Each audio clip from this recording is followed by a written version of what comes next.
जय गुरुदेव। लंबा मार्ग दूर घर, बिकट पंथ बहुमार। कहो संत क्यों पाइए, दुर्लभ हरि दीदार।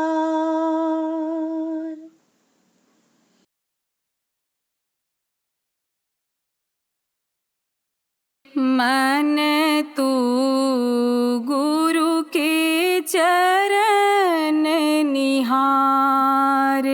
मन तू गुरु के चरण निहार। मन तू गुरु के चरण निहार। मन तू गुरु के चरण निहार। निंदा करे जो गुरु सतगुरु की, निंदा करे जो गुरु सतगुरु की, संग तिनके तज डार। मन तू गुरु के चरण निहार। संग तिनके तज डार। मन तू गुरु के चरण निहार। गुरु में दोष तनिक नहीं जानो, गुरु में दोष तनिक नहीं जानो। भरम भरी संसार। मन तू गुरु के चरण निहार। भरम भरी संसार। मन तू गुरु के चरण निहार। गुरु के वचन सदा सिर राखो, गुरु के वचन सदा सिर राखो। चाहत यदि भव पार। मन तू गुरु के चरण निहार। चाहत यदि भव पार। मन तू गुरु के चरण निहार। गुरु को सपने मनुज नहीं जानो, गुरु को सपने मनुज नहीं जानो। गुरु है अगम अपार। मन तू गुरु के चरण निहार। गुरु है अगम अपार। मन तू गुरु के चरण निहार। तीरथ व्रत गुरु के चरण में, तीरथ व्रत गुरु के चरण में, नयन भरे दयाधार। मन तू गुरु के चरण निहार। नयन भरे दयाधार। मन तू गुरु के चरण निहार। मन तू गुरु के चरण निहार। मन तू गुरु के चरण निहार। जय गुरुदेव। जय गुरुदेव।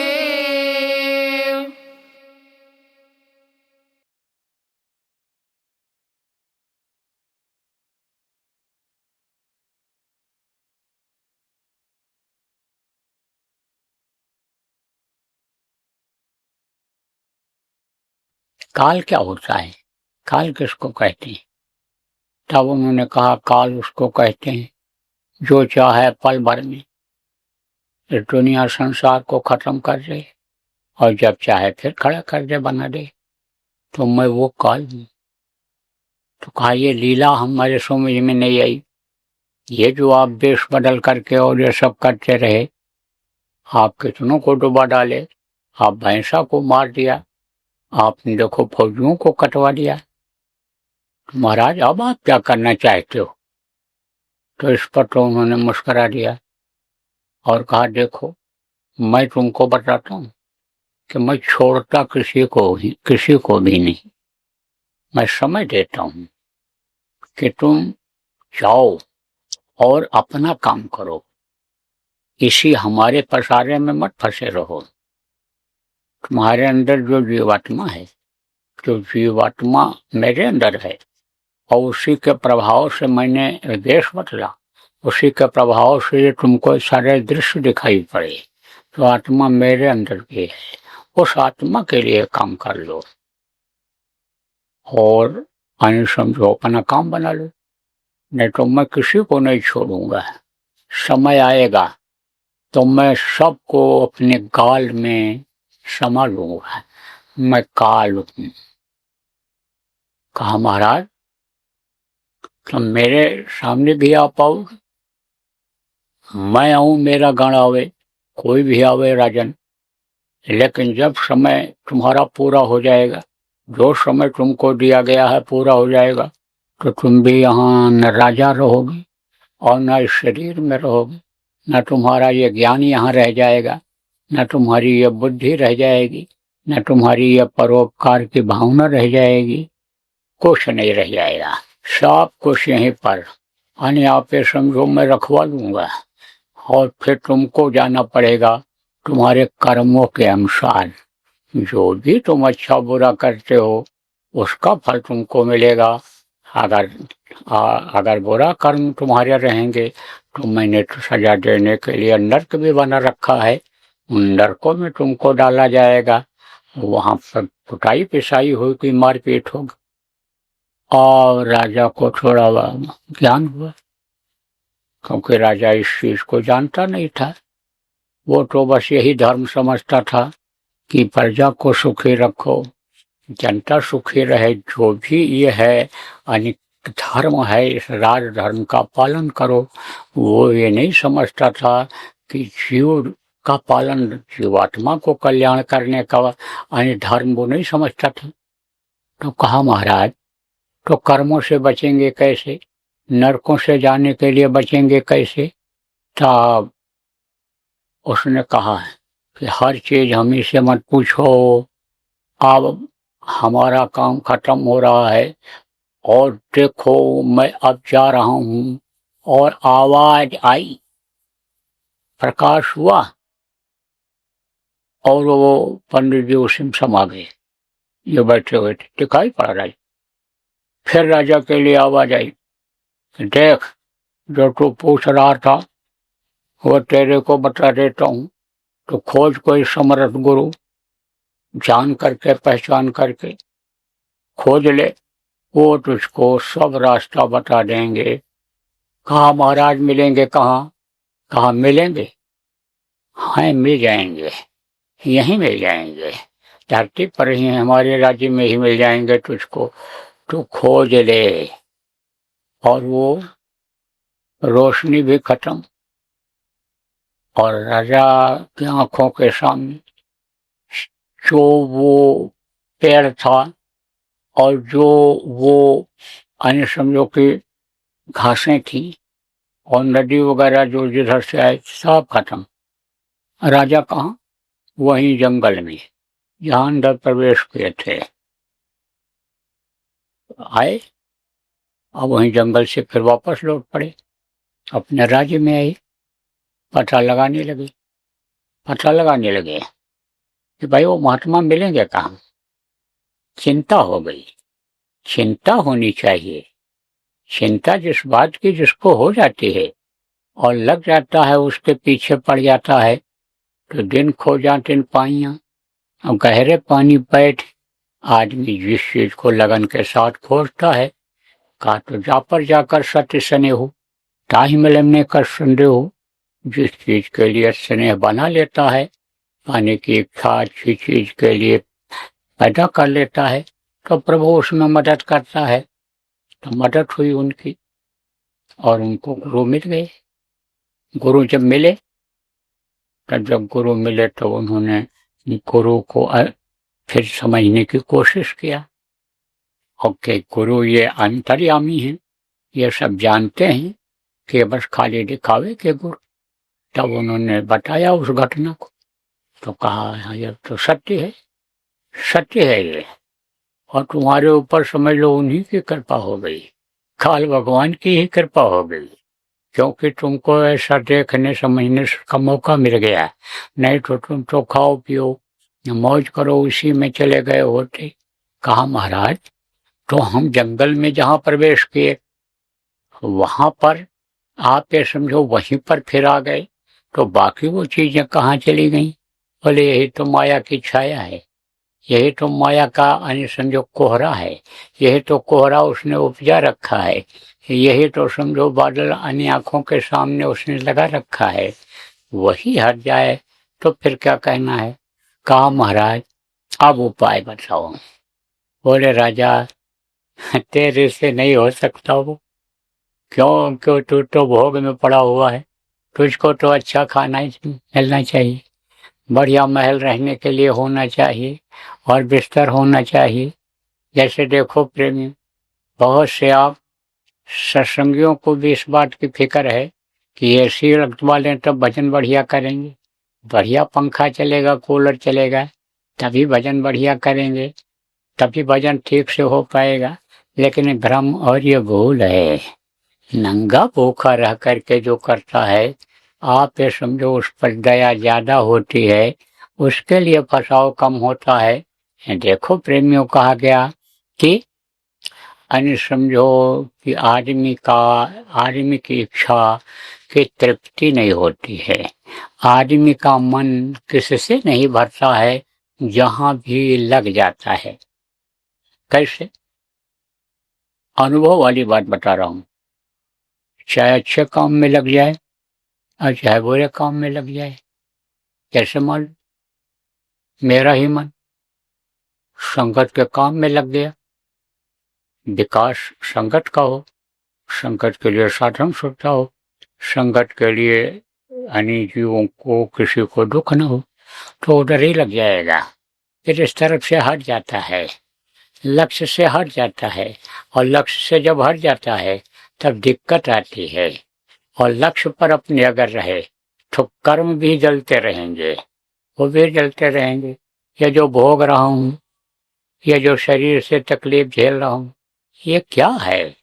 यही है। लेकिन अब मन उधर चला गया। अब तो गुरु की दया होगी, होती है। संकल्प जब बनेगा तब दोनों चलता रहेगा, दोनों काम होता रहेगा।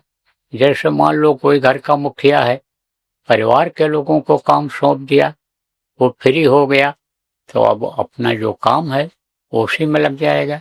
नहीं तो उसको नींद नहीं आती है, घर के मुखिया को नींद नहीं आती है, समय पर खा नहीं पाता है, समय पर अपना भी काम नहाने धोने का, अपना भी दवा का नहीं कर पाता है। तो यही बात समझना चाहिए। तो मन इधर उधर चला जाता है।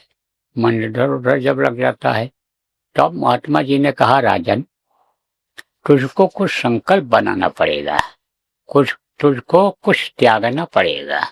जब कुछ तो त्यागेगा, छोटी चीज को जब त्यागेगा तभी तो बड़ी चीज को पा सकेगा।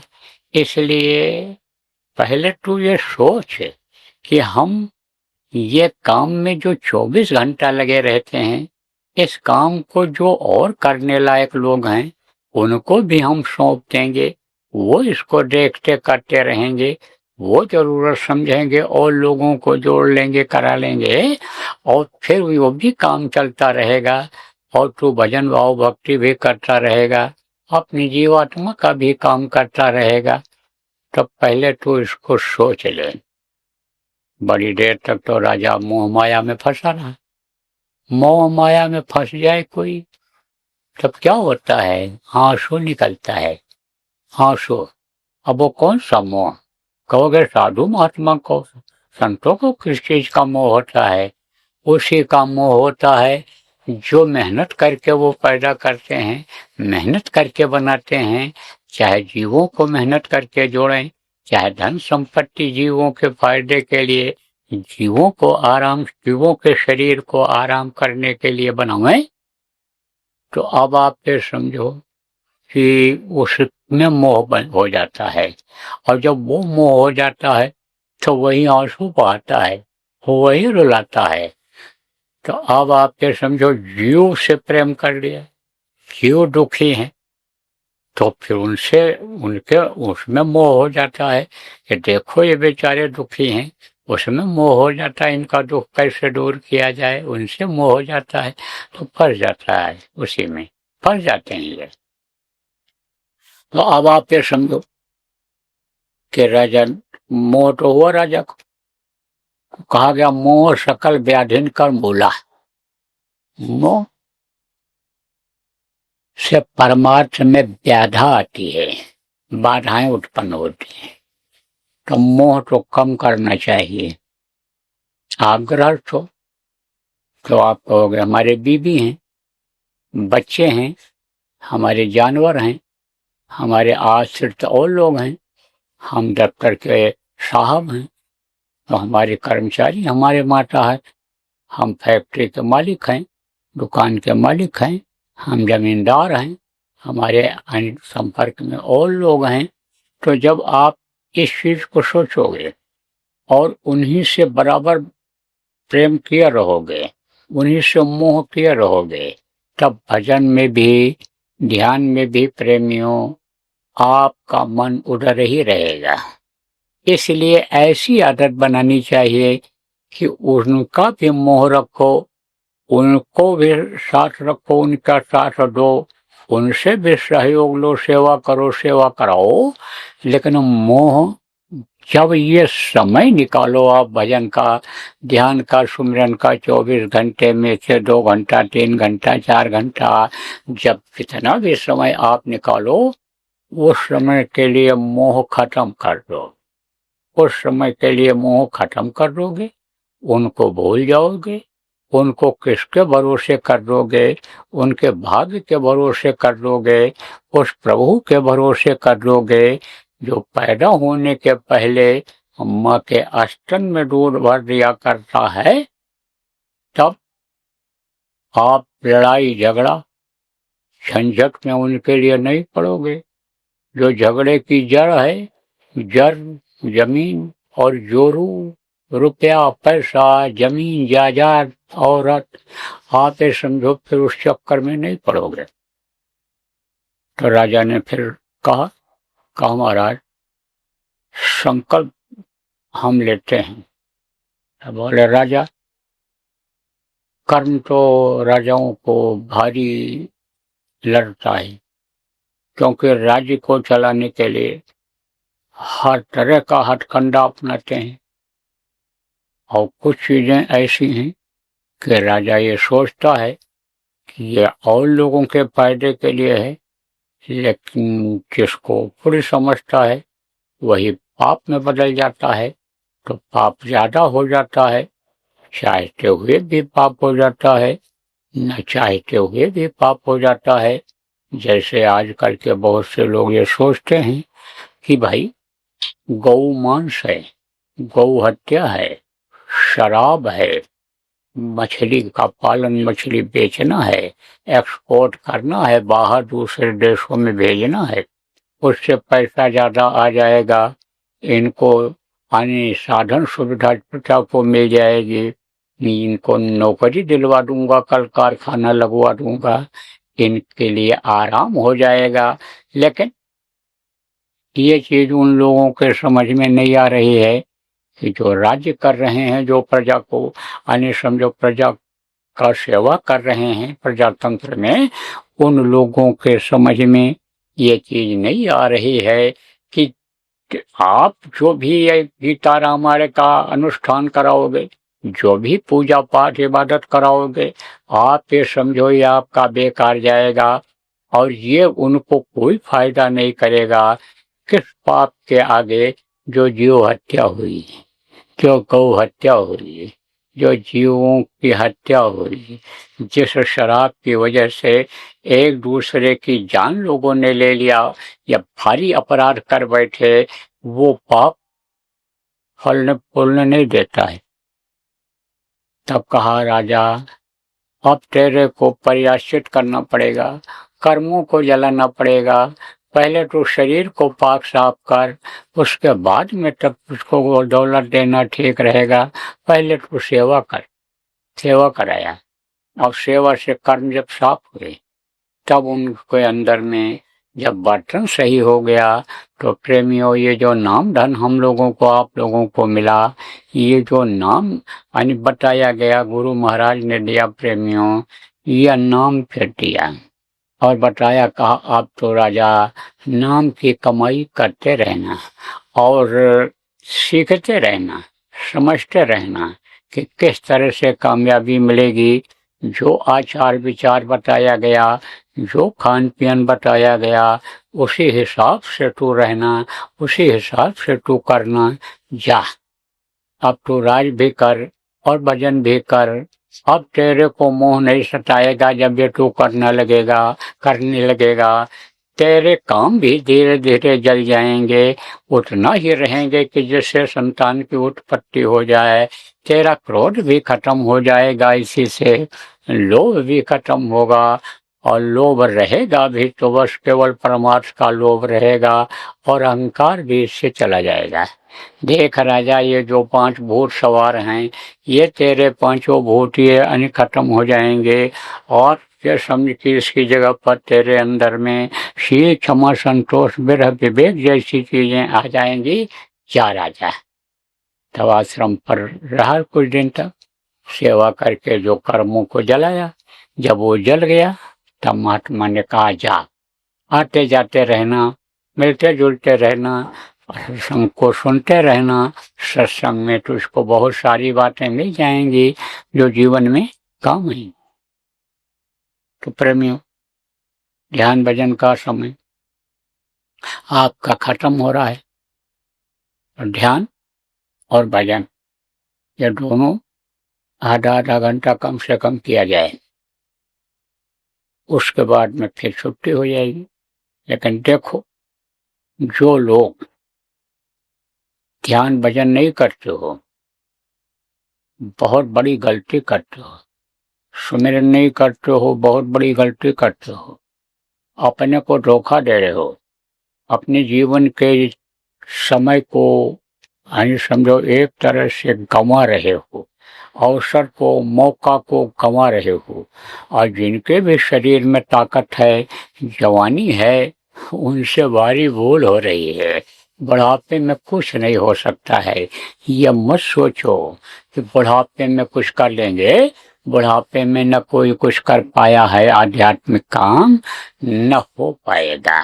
और बुढ़ापे में लोभ, लालच, मोह, माया ये और जकड़ते हैं। इसलिए होशियार हो जाओ।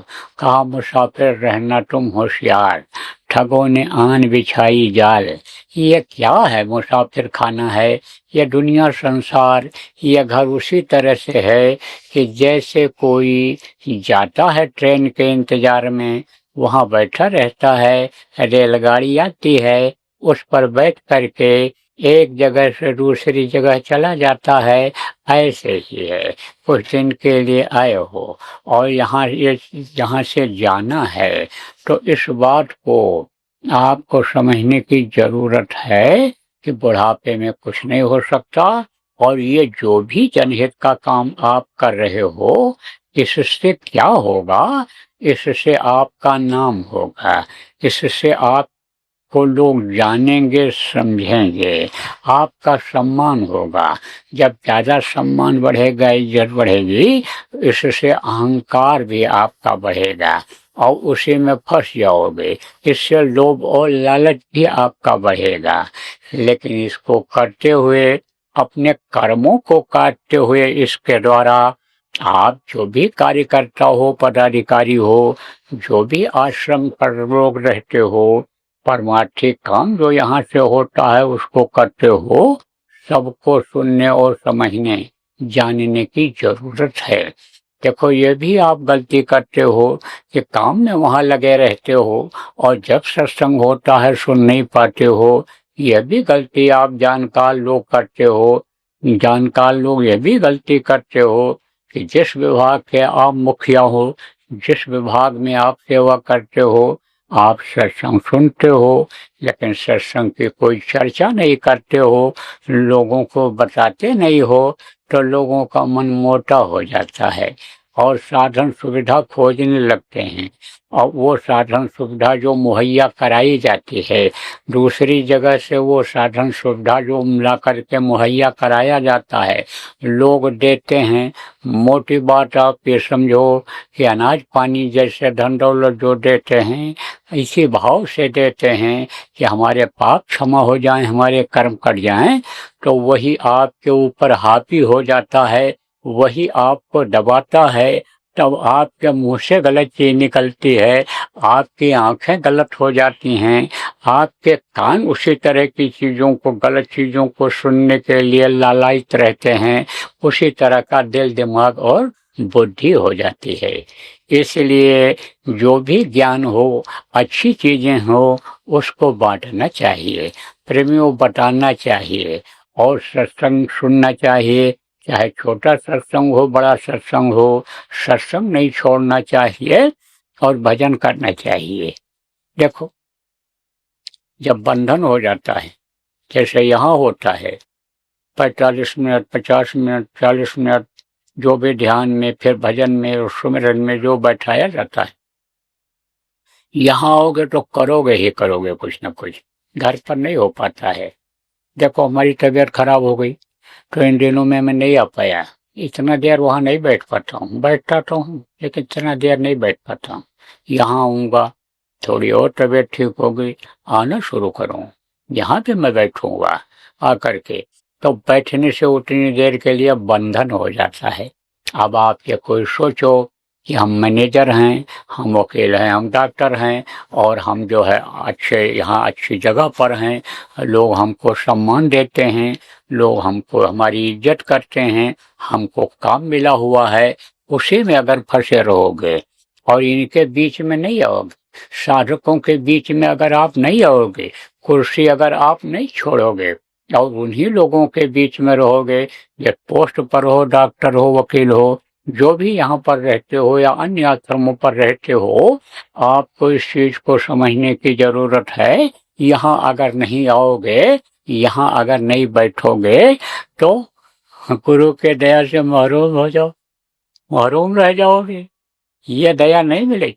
उस काम काज में तो दया मिलेगी, जिसमें लगे रहोगे उसमें तो दया मिलेगी, उसमें तो कामयाबी दिखाई पड़ेगी, लेकिन उसमें केवल नाम होगा आपका।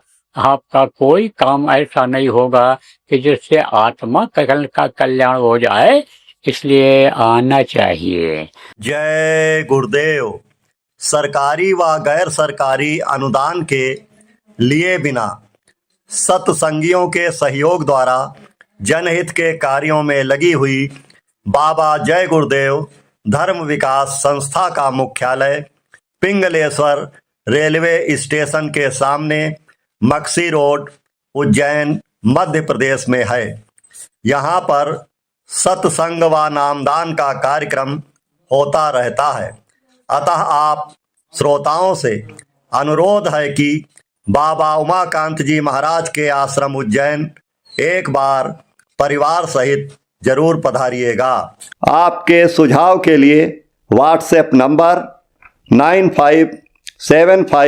600700। जय गुरुदेव।